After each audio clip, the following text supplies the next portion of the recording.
Hello, class, and welcome back as we officially begin our second chapter on world civilizations, the Renaissance and the Reformation. Thus far in the first chapter, we really delved into several different empires positioned around the globe to set the stage for some regions that we'll be visiting over the course of this school year. Now, though, we'll be transitioning more exclusively into European society in the aftermath of the collapse of the Roman Empire. Please title your notes for today, The Dark Ages.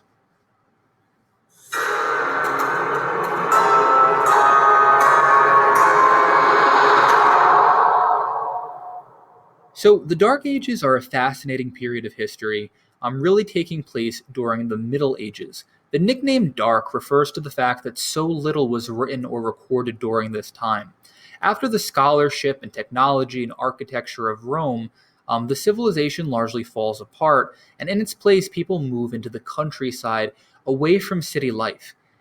As a result of this, not very much is really written about this time period, and therefore historians have probably the least clear understanding of this time than any other in history.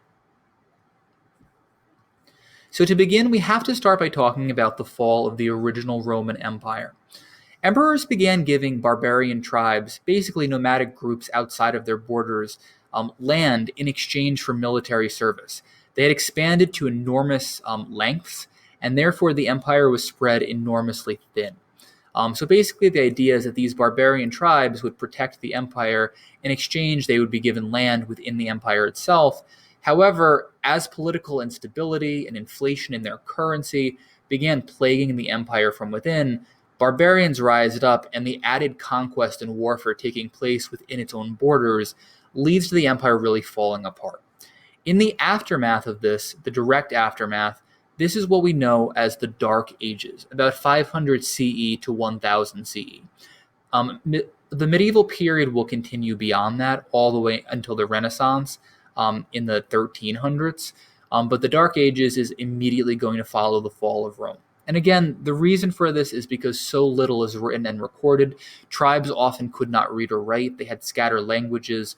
And as a result of this, just not very much is recorded historically for this time period.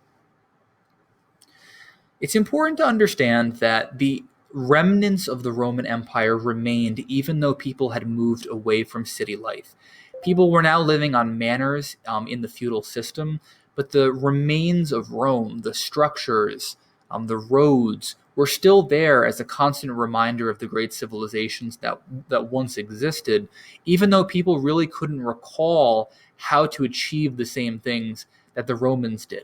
They didn't understand architectural designs used by the Romans. They had forgotten how to create cement.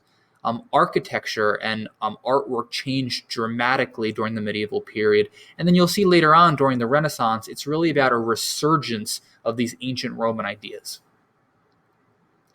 So just to show you how dire the situation became in Rome, you can see all of these colored lines are invasions of the Roman Empire during its greatest height. So you can see in that very small box on the right-hand side, the Franks, Goths, Huns, Vandals, all sorts of tribes moving throughout the empire, making it very difficult for the emperors to retain control. And ultimately, the Western Roman Empire collapses, and the empire really maintains itself through the form of Byzantium, which you see in purple over on the right. So on the left-hand side, the orange part of the empire will be scattered into smaller city-states, into smaller manors, into smaller pockets of land controlled by lords. And then the Byzantine Empire would remain all the way until the fall of Constantinople at the hands of Mehmed II of the Ottoman Empire. So with the fall of Rome comes a new social order. Because it was spread too thin and it was too difficult to maintain the different regions it had conquered, trade became much more difficult to maintain. A famous saying at the time was all roads lead to Rome, because Rome essentially controlled all aspects of life throughout European society and the Mediterranean. As the empire started to collapse, people started moving out of cities for their own safety. Barbarian tribes were targeting cities specifically, so people started moving into small manors, small farms on the countryside where they deemed to be more safe. Additionally, people also turned toward the Christian church more so than ever. They had lost the Roman Empire. The Roman emperor was gone, and the most clear form of government control, the most clear form of order and security is going to come in the form of the church, led, of course, by the Catholic Pope. So, again, in thinking about Christianity, a religion that really is supposed to accept everyone, and its parameters for gaining access to heaven in the afterlife is merely being a good person, it's enormously appealing to common citizens, and Christianity becomes the dominant force of almost everyone's life living in Europe. Just to show you how radically the population changes, you can see the blue is the city populations around 100 CE, and then the red is about 800 years later. You can see how dramatically over the course of that century, the population in cities is going to fall as people move to the countryside. So what's left in the aftermath of the Roman Empire? It's really small tribes, specifically Germanic tribes.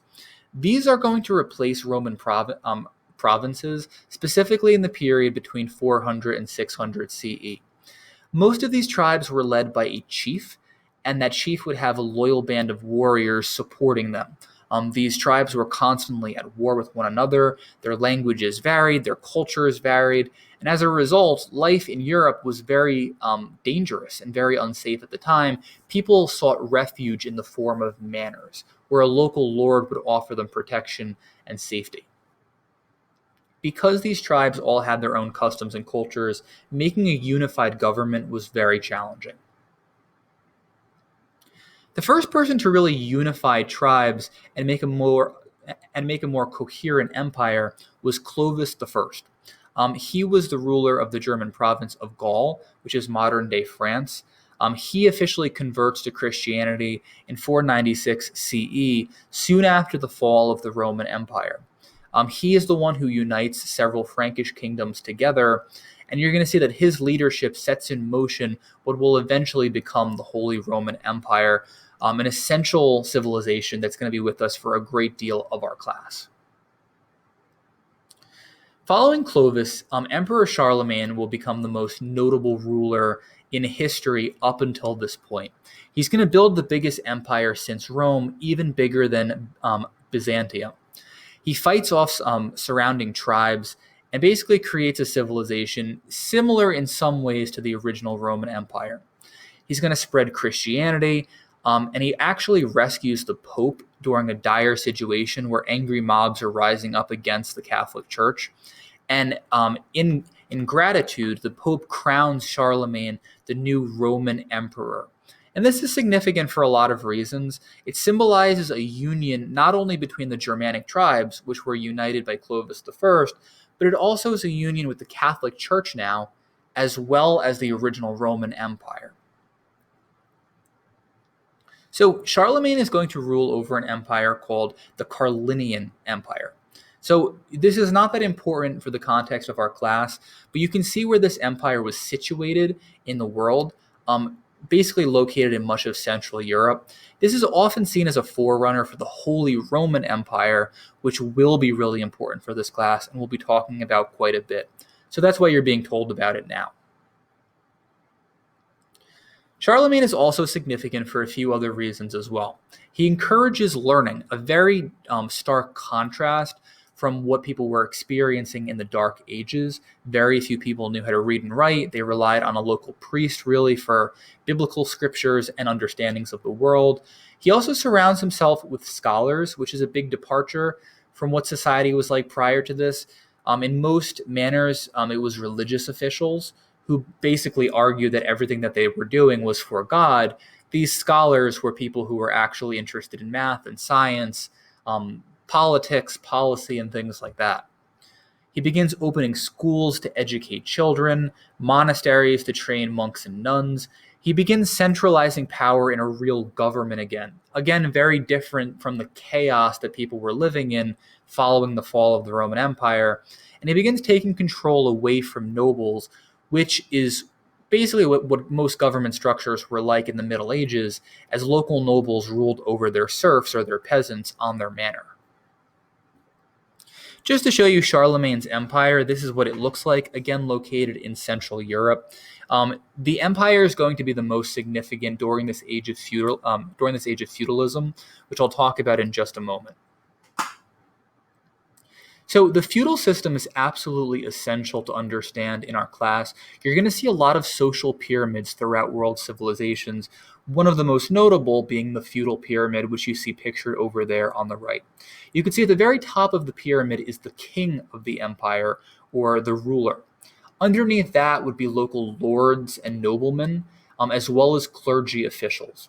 For average people, average citizens, which were often known as serfs, they had never seen the king before. It's not it's not like the modern day where you see the president on television and you elect him and you're like aware of who they are. In this world, you have really never seen the king before. You really know nothing about him. So your life really revolves around your local lord or nobleman. And then, of course, the most important part of your life is the church. So your local priest also wields an enormous amount of power. Underneath that would be knights, basically people who have dedicated their lives to protecting the weak as well as women. We'll talk about the education of a knight in just a moment. And then finally, at the very bottom of the social pyramid would be peasants and serfs. Typically, people who worked on manors, worked on the farms. In exchange for their work, they would be protected by their local lord, as well as knights that lord had contracted. So, essential things to understand: the feudal system is a class system. Its primary focus was providing order and stability to people, again, who were living in a world largely dominated by chaos and the threat of barbarian invasions. Within the feudal system, there's a subsystem known as the manor system. This is basically an arrangement between lords and local serfs. Basically, they were doing things for each other. It's based on farming and self-sufficiency in the sense that lords are providing protection as well as a house, as well as land, as well as food for their subjects. The land was known as a fief. And then in exchange, the serf would be tending the land, caring for the animals, and then actually producing the crops.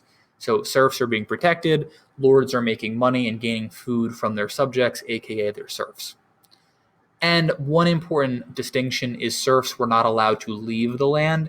They were not slaves in the same way that we saw during the Roman Empire, but their lives were largely controlled by their lord and the church. Just to show you what a local manor would typically look like, you can see the manor house as well as the church. The fields are where the serfs would typically be working.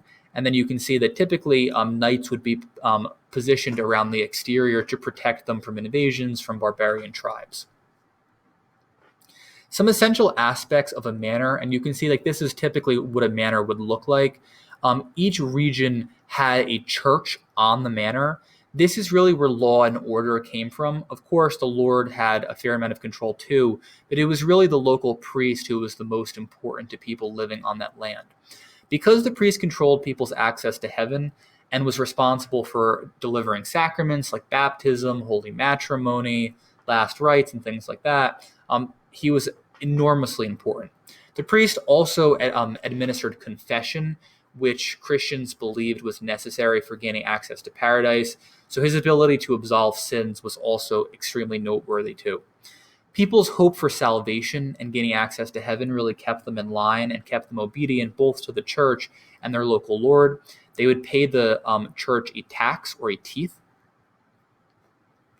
And the local priests, again, were the ones who were thought to maintain contact with their sacred religion. So the Catholic Church exerted enormous influence over people's lives. Final thing for today, a key part of the feudal pyramid is knights. Knights had a very specific education track. They would begin at age 7 as a page, and they'd basically be sent to a castle far away from their family to learn about the world. They would wait on the hosts who they were staying with. They would learn about the basics of war and fighting. And then by age 14, they would officially become a squire, basically serving an actual knight, learning etiquette, learning the code of chivalry. They would take care of the weapons, the knight's armor, his horse. And then finally, by the age of 21, a boy would become an official knight, where they would go to an actual manor and they would defend a local castle. and they were bound to be honorable, brave, and true for their entire life. They would follow what was called the Code of Chivalry, which basically, at its very basic level, was about protecting the weak, specifically women, and maintaining their virtue. We'll be talking a little bit more about medieval Europe in the next lesson, and we'll talk about how the rise of the Crusades, or Holy Wars, will call these knights into action. Then we'll talk about the bubonic plague and how the Black Death will again reshape much of Europe.